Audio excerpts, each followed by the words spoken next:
Hello, everybody, and welcome to the 10th episode of Authors Chat and More. And my guest today is Nick Finney, who wrote the book Bumps Ahead. And how are you doing, Nick? How was Christmas and New Year? I'm very good, thank you, Beth. Thank you very much for having me on. It's a pleasure to do these. I don't get asked very often now because the book's quite a couple of years old. But yeah, Christmas was very good, fairly quiet.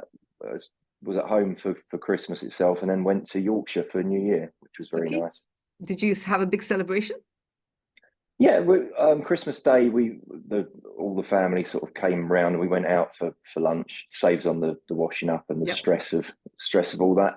But other than that, it was relatively quiet. Yeah. So I know that you've just said you wrote the book a couple of years ago, but I think it's a topic that will always be relevant, no matter how many years ago, 100 years ago, or 100 years from now. It's a topic that is relevant because there are many children who need to be adopted. And so your story is going to be from a totally different perspective because just recently I interviewed Cherieann about being an adoptee, as you probably know the story. Yes. And I was talking to another friend of mine who's also been adopted. It was very, very interesting hearing the story from the adoptee's perspective. But it's your perspective that I think listeners and readers would really like to know. So can you briefly tell us about your story and the writing journey that took place for you? Yeah, so the story itself was just very briefly, we got married, myself and my wife Lynn, in 1999. We tried for a child for a couple of years. It wasn't happening. We did all the medical processes and we went for IVF and so on. None of that worked. And then eventually we decided on adoption, and it's really, the book follows that story from 99 through to 2004 when we adopted Josh. Okay. In terms of the writing perspective, it was just a strange mixture of events all happening at the same time. So I'd left my job that I'd been in for 24 years at the end of March 2020, and obviously the week before that had happened, we'd gone into national lockdown as well in the UK. So I was at home. I had no responsibilities in terms of work. I couldn't go anywhere because Boris had told us we couldn't. And I just on Facebook, I came across Write That Book pop-up group that Michael Heppel had set up, and it intrigued me. And straight away, I was like, oh, this sounds good, because I'd had this thought in my head for the best part of 15 years at the time, 16 years. And as I say, everything sort of fell into place. That it was my sole sort of focus, and I absolutely loved it. I fell in love with the idea of it straight away. Yeah, I was really, really motivated to do it, and it got to the point where I'm quite competitive and show off. I thought, I'm going to be the first person out of this group to publish a book, and I did, and I was really proud of it. Yeah, and how long did it take you to write the book? I think the pop-up group started in around the April, so it wasn't long after lockdown.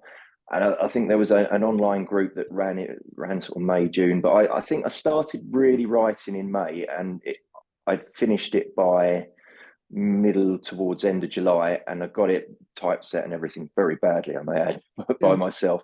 And it was out on I think it was the 9th of September. So it was just a few months from start to finish. Yeah. So the writing process took about 5 to 6 weeks then, approximately. Yes, it was very intensive. I mean, because I was so focused on it, and there literally was nothing else to do. And if you remember back to lockdown, the weather that spring and summer was just absolutely amazing. I remember. And I'd wake up sometimes at sort of 5 a.m, and rather than just go back to sleep, I'd be, I could get a few hours writing done now, and I'd be out sat in the garden with a cup of coffee and my laptop, just typing away. And yeah, it was just intense. I just was desperate to get it done as quick as possible. And I think possibly I could have, if I'd taken more time, I could have refined it a bit better. And I read back some of it now, and it's a bit clunky in places, but I was just on a mission. I just wanted to get it done. Yeah. Well, I don't think it matters, because I think what's important is that you've got your story down. And as you said, you always refine it later. When you want to republish the book, you can just go through the whole thing again and refine it. And who helped you to get that book to where I remember you were having a talk, you said that something really helped you to put the whole thing together, to refine it for you.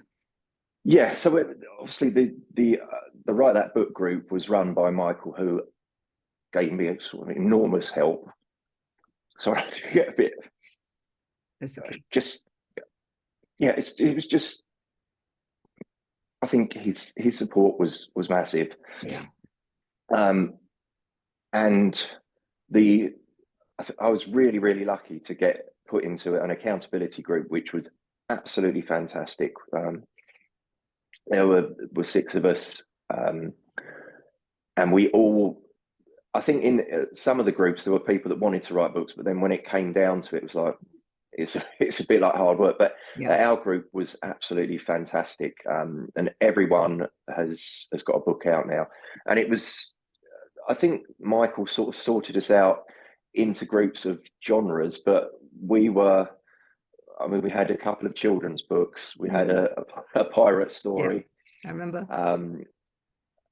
Sheila would produce, like, she was working on a number of different books as well, like business books, but also like not rom-com, but I can't think of the right term for it. But it was quite a mixture of different people and processes, but we all got along really well, and they were all so supportive, and it was just fantastic. And everyone, I was really proud to say that everyone in our group, the Storm Surfers, has published now. Yeah, and some of them multiple. You know. Yes, yeah, you've all done really well. In fact, I should really and truly spell out the full title of your book. Otherwise, The Bumps Ahead may not mean too much to anybody, but still, the title is The Bumps Ahead, The Tale of a 5-Year Pregnancy. Just so that the listeners are clear that I'm talking to you about becoming an adoptive father, a father who's adopted a child, and that the story that you've written is from your perspective. Tell me about your perspective, and tell me about also, what would you like our listeners and readers to take away from this conversation as we come to the end of it? What I would like the readers, the listener, I think it's just an understanding of that process that we went through. And I've said before, I don't know if it's the same now, because it is. Well, the last time I went through it was 16 years ago with our second child, Lily. Yeah. So I don't know how that's changed over the years. But when I went through it, you go through a whole gambit of emotions. You're desperate for a child. So there's often people will say to you, oh, it's such a selfless thing to do. I felt in a way it was selfish almost, because you're doing it for you rather than for the child. It's not not when you go through it, it's your need you're fulfilling. You don't really. Secondary, you sort of think, well, I'm helping a child, but ultimately you're doing it because you want to fulfill or fill a gap in your life. So you have that, and then there's sort of guilt over that. There's a lot of resentment and frustration, that particularly when you're going through and you're seeing we adopted in Greenwich, which was quite we'd been tipped off early that there were lots of children there that were being adopted, because the population there were a lot of young girls just getting pregnant all the time. And you just get really frustrated that when we went down to these meetings in Greenwich, you'd see people just standing around on the street corners with prams, smoking, and just, I mean, probably weren't doing anything wrong, but you'd think, well, why? How comes you can get away with just churning out babies, and we're having to jump through hoops to do this? So there was just a whole lot of emotions that you go through, and also, I think what I've learned from post this is it's very similar to normal. Having a child through normal means that you go through the emotions of when you've had a baby. You might have postnatal depression or post placement depression, as it's known, for adopting, and it's. I think you think it's unique. A lot of things you think are unique to adopting, but as you go through them and you talk to other parents, you find that that's not necessarily the case. So I think, what I'd like people to realize is there's a lot to it, but it's very similar to actual, becoming a parent any other way. It's not really that different. Yeah, because it's all about it's not, as you said earlier, it's not just about the child. The emotions are, to be a parent is very difficult. I've been fortunate to be a parent. And all the anxiety that you feel, whether or not it's your child or not, is still the same, I think, because you care. I think that's the whole thing, that you care about yourself and you care about the child and you want everything to really work well. So why should it be any different if you're adopting a child or if it's your own child? I think you're right, it is the same. Yeah. So after you've written your book, have your children read your book at all? No, Josh started to have a look at it, and that was mainly because his friends had got a copy because they thought there might be some dirt that they could dig on him, or maybe pictures of him in a nappy or something like that. But so he had a little look through it, but he's just not interested, to be honest. Yeah. Lily again has asked about it and she's looked at it, but her main interest in it was, where am I in it? And I said, well, you weren't born, so I couldn't really put you into it's not like a sci-fi, it's not Back to the Future or anything. So yeah, neither of them have really taken that much interest, to be honest. There's copies lying around the house, so they're always welcome to read it, but yeah, they've not really shown a great deal of interest in it. Well, actually, the book that I wrote, which is a memoir, like yours is a memoir, my son hasn't read it. I think he doesn't want to know too much about me as a parent, or what I've been up to, what nonsense or what tricks or what trouble did I get myself into. So he stayed clear from that book as well. So after the adoption and you had the children as the years have gone by, did you get involved with any adoption organizations, either to support yourself or to support others? Yes, when we first adopted, we kept in close contact with Greenwich and the adoption services there, and we'd go to support evenings with the sort of class that we graduated with as well. But over time that sort of phased out. But there are also things that have an annual sort of picnic in the summer, which was good because we'd take the kids down to that and they'd meet other kids that were also adopted, and we'd see our old social workers and we'd see how everyone else was getting on and so on. But gradually over time we sort of disappeared from that, really. We did do about 3 or 4 years after adopting Josh, we were asked to go and help out at one of the courses where they're doing their adoption training, and we were the case study, and that was quite interesting. But I think we scared the people on the course, because I do get quite emotional talking about these things. And when we came in to see all these would-be parents, we started talking about. I started crying. That made Lynn cry, which then made the you could see people reaching for tissues in the audience, and I was thinking, oh God, I'm really not selling this very well. They're all going to go and sort of redact their requests to adopt after listening to us two. But yeah, we did a few bits and pieces, and in the last couple of years we've been in touch. The whole adoption network's changed over the course of the 15-20 years. So it's Greenwich as an adoption group doesn't exist anymore. They're split into sort of North London, South London, and so on. So we have worked with Adoption North London for Lily, because she's got fairly substantial mental health issues, and as she's adopted, we can use their resources and funding for certain things. So we've been in touch with them again, but it does feel a very different sort of beast to that we dealt with sort of in the early 2000s. Yes, and in reading through your story and reading through the adoption process, I know a little bit about it, but I don't know the detail. You see movies and you read articles, but what was the adoption process like? I remember you went to Greenwich many times, went to that cafe and you had sausage baguettes, which you described in great detail. And you and Lynn spent a lot of time always being very early, and so that you wouldn't be late. But the whole process was not just intense, it was like bearing your soul. Tell us about that. Yeah, so there's the physical side and the emotional side. So physically, as I say, we chose Greenwich specifically because we knew there was a high number of children there and the process was quicker. So we live in Enfield in North London, and that isn't as much of a deprived area as Greenwich was at that time. So what we gained in speeding up the process, we lost in terms of having to travel there every day, because it's quite a journey. And it's, but fortunately, both of our employers at the time were very, very understanding, and they let us have that time off. And there was no sort of issues about it at all. It was just, no, we understand, off you go. You don't need to make the time up. It's fine. So physically, it was quite demanding, going back and forth, and sometimes we'd be going a couple of times a day, because we'd have to go in the morning, spend some time with Josh, and maybe take him somewhere, bring him back here at the door to our house, and then back and forth again. So you're doing sort of over 100 miles going back and forth. So that was the physical side, which can be draining. And then emotionally, they do.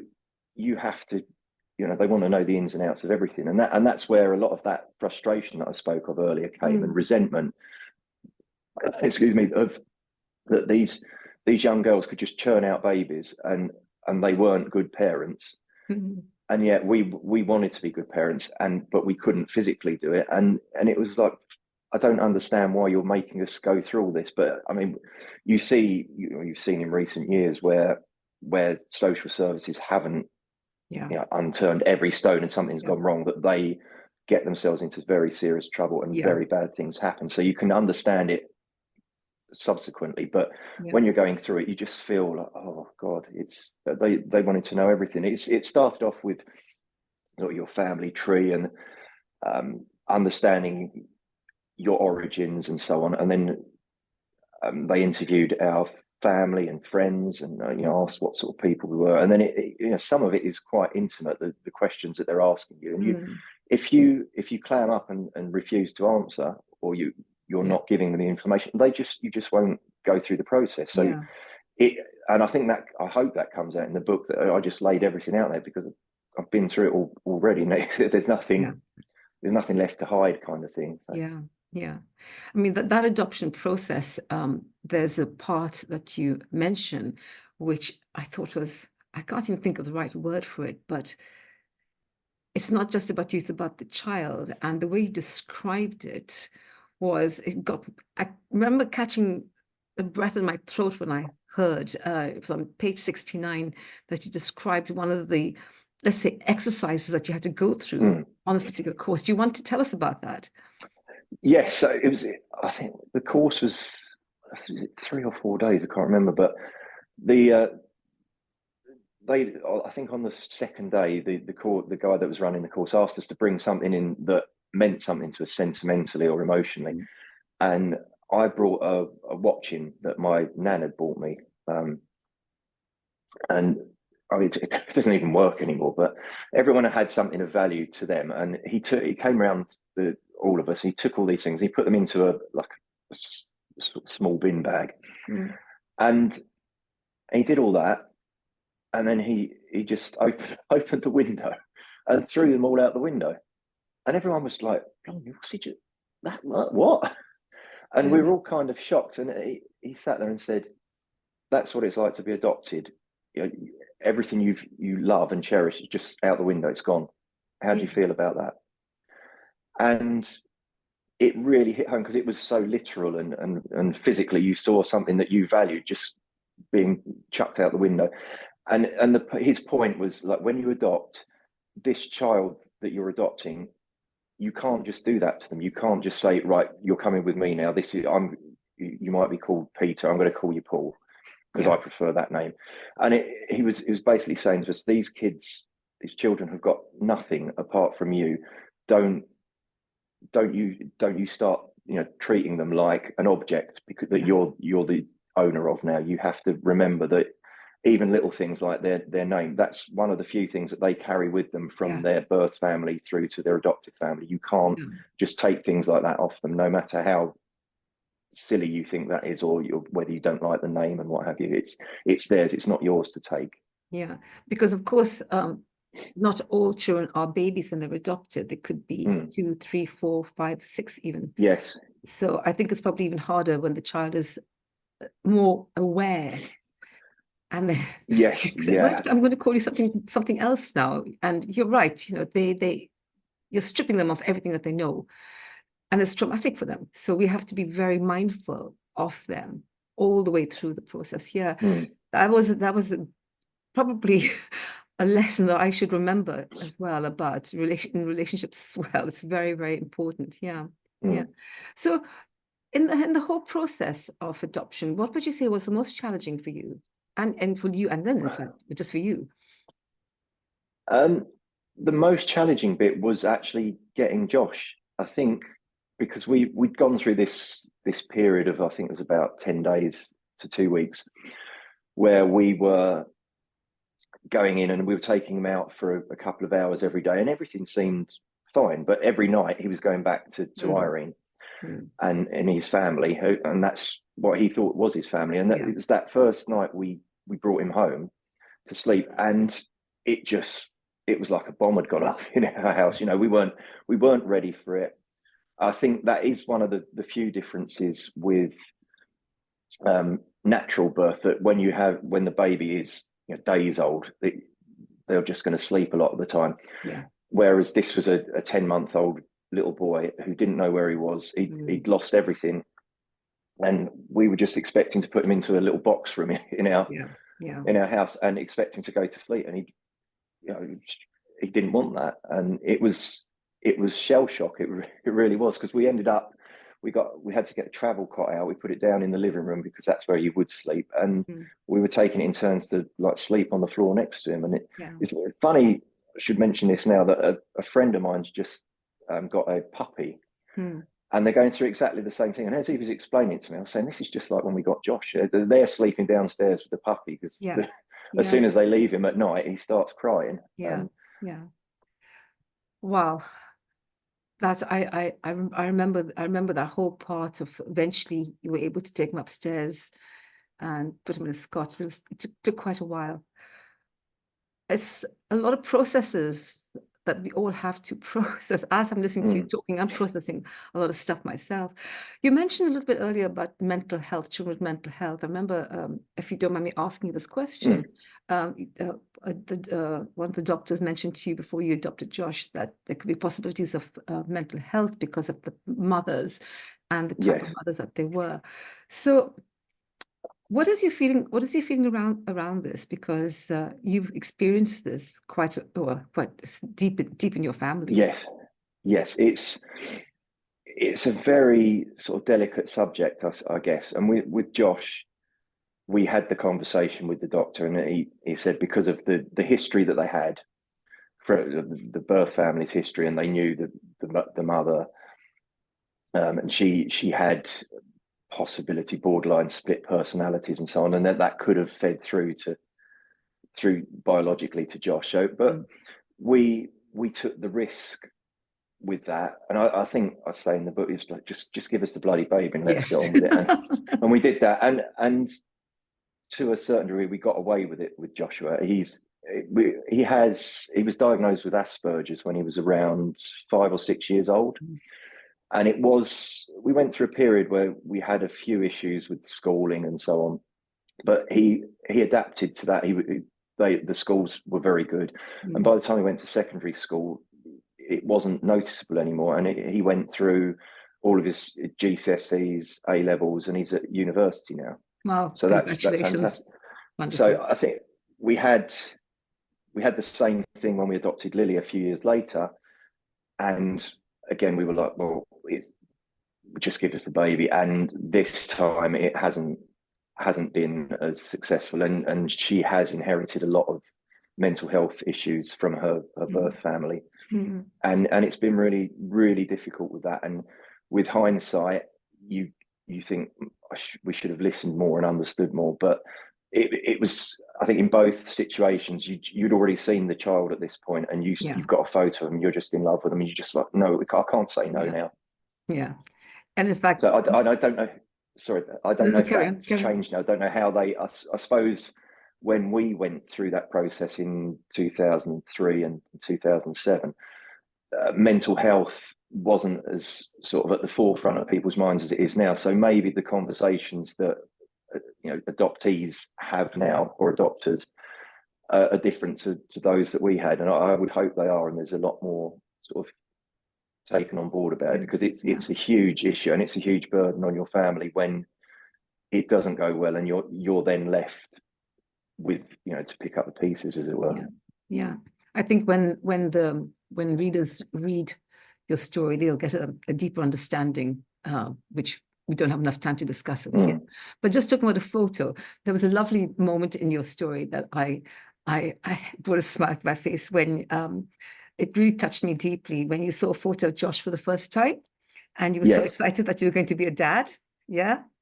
And I'm interested in this feeling. I was thinking a lot about this yesterday before today, and the feeling that you had for seeing this little boy in the photo, and as I said, you were very excited, and he was not your birth child. Tell us how you felt about that. It's really important that the way you connected with the child through the photo. Yeah, it was really strange because it was our social worker Sue came around and she just said, "I've got you this." And I'll probably start crying again in a minute. Okay, take a deep breath. Yeah, and she just showed us it, and it was.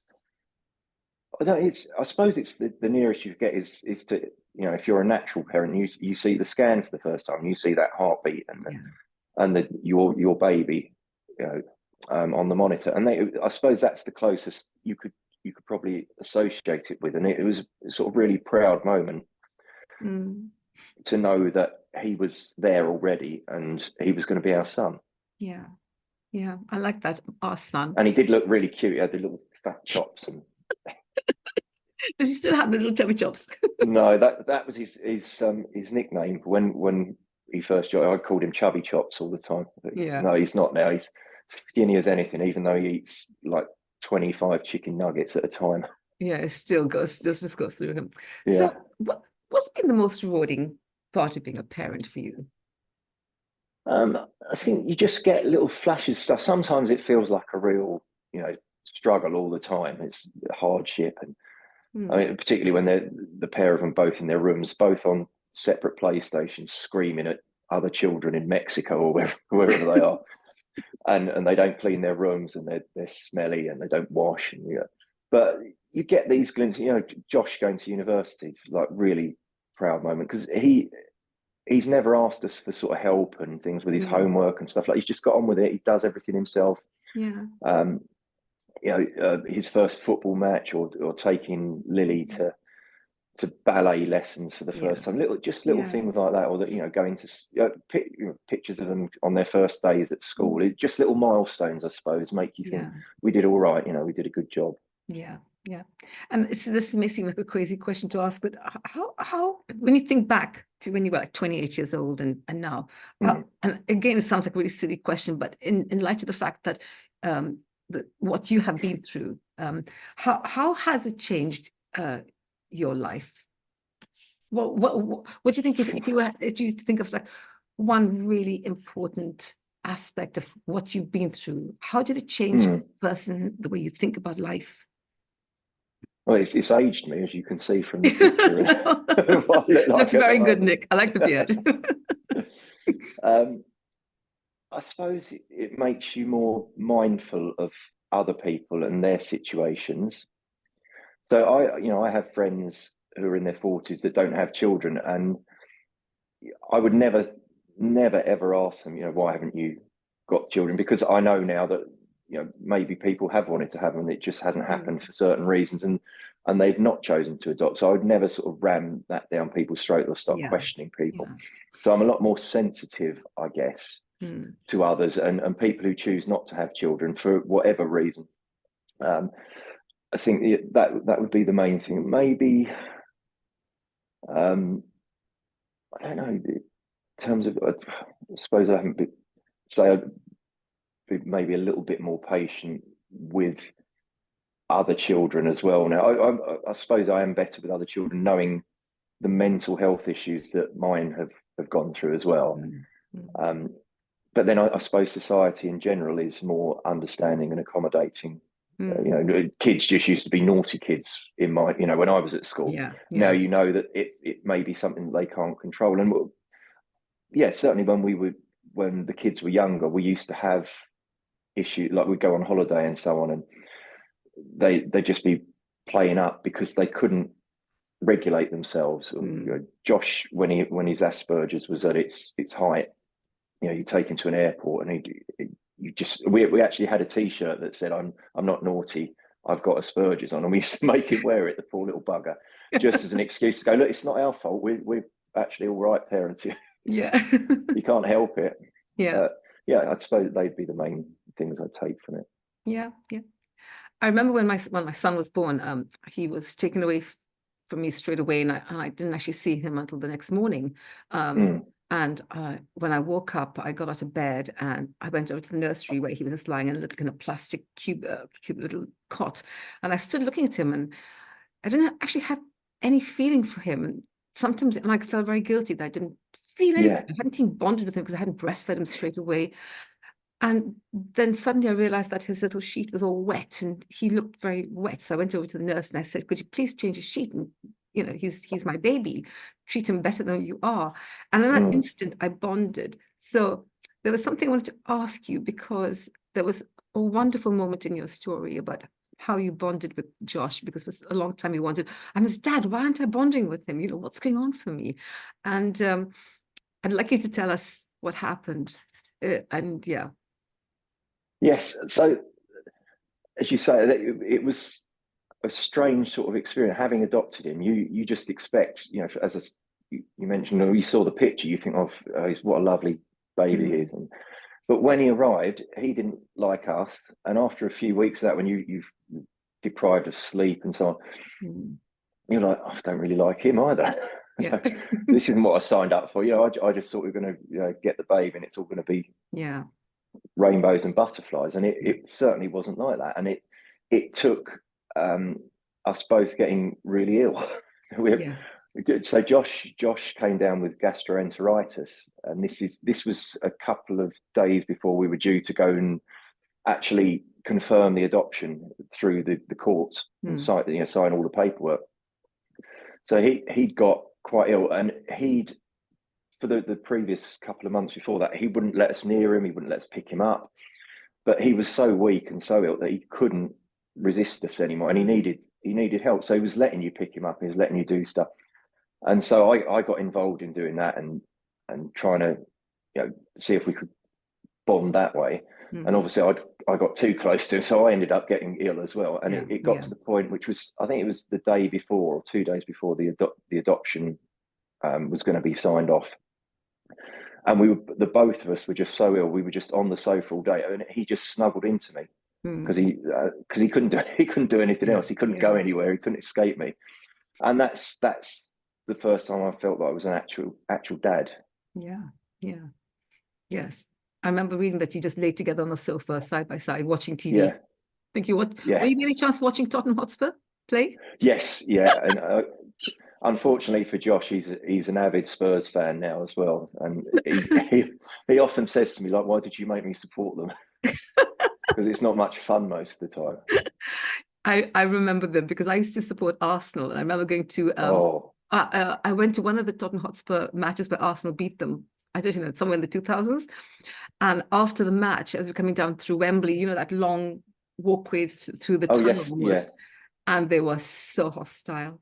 Oh my God, they were really hostile. They actually lost to Yeah, Arsenal. Yeah, that was probably me shouting at you. probably. I didn't know you then. So, you mentioned in your book that after the pandemic, your work life changed quite a lot. You didn't need to Mm. work. So what happened? I was a director of a company, glove manufacturer, and we got it was a merger initially, but it turned out to be a more like a takeover from the other side of the merger.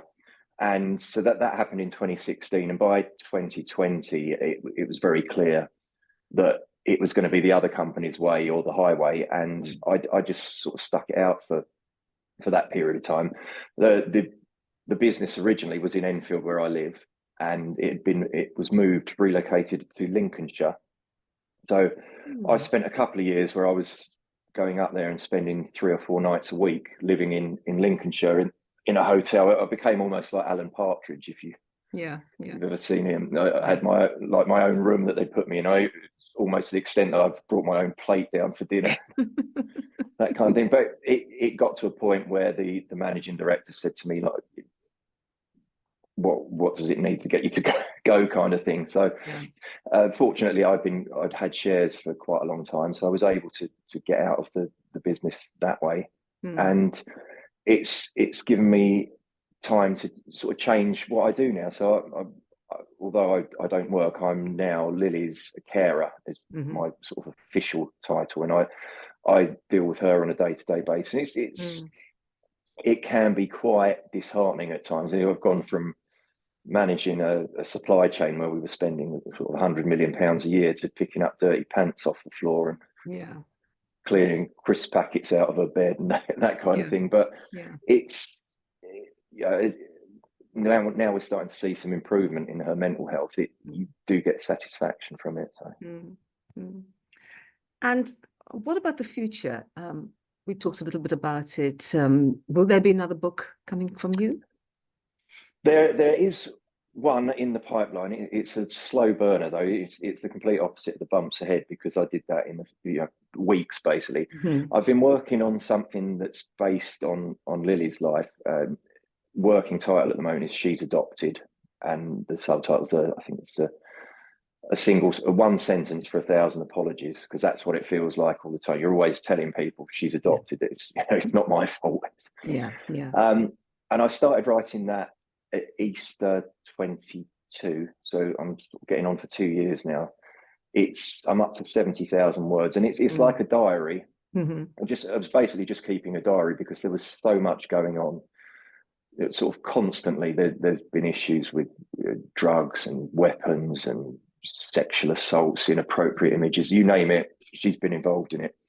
So I started to sort of diarise it, because it one, just to keep a track of it, two, because I thought there could be a story in here, and three, because it's quite cathartic. But yeah, we're hoping that we've had a breakthrough in the last couple of months with new medication that she's on. She's a lot calmer and so on. So maybe I might be able to put a tail end on it and finish the story. So say it's a diary interspersed with historic bits from when we first adopted her, and what's happened through the ages at primary school and going to secondary school, and expulsion from those places and moving into special needs or SEN education. So it's getting there. It's as keen as I was with the bumps ahead. With this one, I pick it up, I put it down, and I'll have periods where I write loads and loads and loads, and then I just it gets a bit too much, because it is quite dark, a lot of the subject matter, and because there isn't that light at the end of the tunnel, I find it quite difficult to keep on with it at times, and I have to walk away from it, because it just gets a bit, you get into it too much and just think, oh, this is quite depressing. Well, I've not really sold that very well. I think you have. I think listeners will definitely be able to understand and respond. I think the fact that you have lived this life, it's transformative. I mean, reading your book, it has definitely had a transformation within me. I think understanding adoptive parents and understanding adopted children and the process and all the emotion and all the difficulties. I just think you have written a very powerful story. And I think what I loved about your story is that it was very, although it's a very serious topic, you kept it very light. And in fact, it reminded me of going down to the pub with your mates, having a laugh, telling them your troubles, them helping you, and just tell it as it is. There's no glamour to it, but there is so much honesty, humor, candor. I felt humble after I read your story. Oh, thank you. I think kind of you. It's not just a wonderful story. It's a life story. It's real life. You can't paint it any other way. What you and Lynn have been through, and I think that Josh and Lily were very lucky to have you both as parents. And I don't even know you personally, but the things that you've written about with so much openness, I hope that you will get many more readers from our listeners. We'll convert our listeners into your readers. Just tell me, where can our listeners get your book from? It's available on Amazon, so just search The Bumps Ahead, and it normally comes up. first couple of hits. Yeah. See the Okay. copy of the book cover. So Okay, great. And I hope that all our listeners will have really enjoyed hearing a little bit about Nick's book, The Bumps Ahead. And I hope that they will go away thoughtful and reflective and knowledgeable. And thank you very much, Nick, for being a part of Authors Chat and More. And my heartfelt thanks to you for being a guest on my show. And I shall look forward to your next book, dark or not dark. Doesn't really matter. thank you very much. Thank you, Nick. Bye for now. And goodbye, all our listeners. And thank you for watching this video. And please do subscribe to this channel. It helps our authors to become better known, more well-known, more well-read. Thank you so much, and bye for now.